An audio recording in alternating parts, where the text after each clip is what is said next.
Halo semua, sekarang kita sedang berada dalam krisis global yang tidak usah diperkenalkan lagi. Krisis global yang menjadi dampak dari adanya COVID-19 atau virus corona, yang ternyata bisa kita minimalisir dampak-dampaknya dengan melakukan karantina di rumah masing-masing, atau bahkan bekerja secara daring dengan istilah work from home. Namun sayangnya, meskipun ingin, tidak semua orang bisa melakukan hal yang sama. Karena keluar saya bisa makan anakku, kalau nggak keluar kami tidak makan. Kami mau kok istirahat di rumah. Kami ini bukan orang-orang bandel, bukan. Kami mau, bener. 2 minggu. Kami butuh makan kami 2 minggu. Masalahnya, untuk membantu semua orang, agak susah buat bergantung pada satu instansi, meski sekuat pemerintah atau sehebat NGO, karena masalahnya kompleks dan jangkauannya pun luas.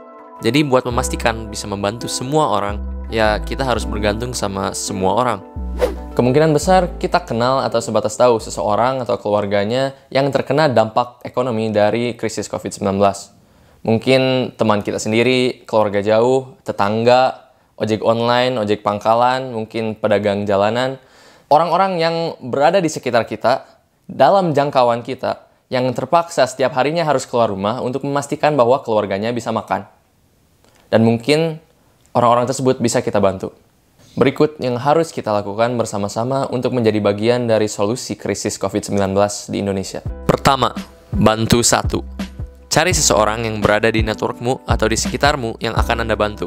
Anda bantu orang itu dengan menjamin kebutuhan pokoknya selama 14 hari ke depan sehingga ia sekeluarga bisa tinggal di rumah senyaman Anda saat ini. Mungkin untuk hal ini akan timbul rasa bahwa harus mengeluarkan uang yang sangat banyak.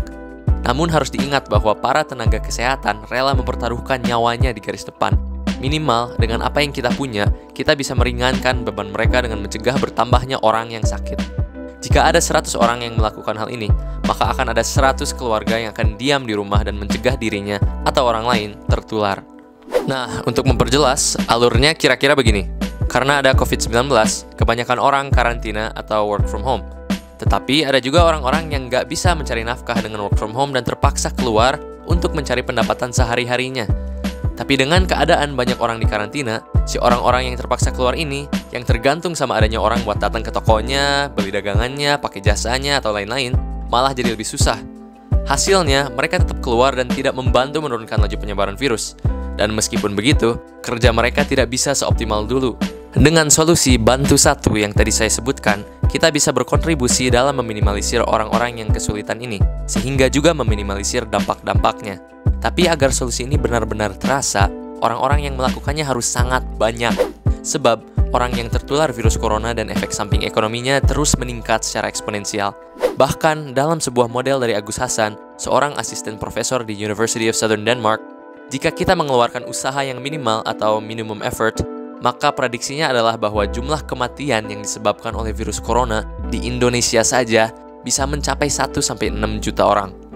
Oleh karenanya, kita harus melakukan hal yang kedua, yaitu ajak 2. Yakinkan 2 teman, relasi, saudara, atau kenalan Anda untuk melakukan hal yang sama seperti Anda, yaitu untuk membantu satu keluarga. Jika Anda mengajak 2 orang, dan mereka mengajak masing-masing 2 orang lagi, dan seterusnya, berulang-ulang seperti itu sebanyak 20 kali aja, maka akan ada lebih dari 2 juta keluarga yang terbantu. Harapannya, kepedulian ini bisa menyebar secepat virus coronanya sendiri, dan itu mulai dari kita masing-masing. Yuk, bantu satu, ajak 2.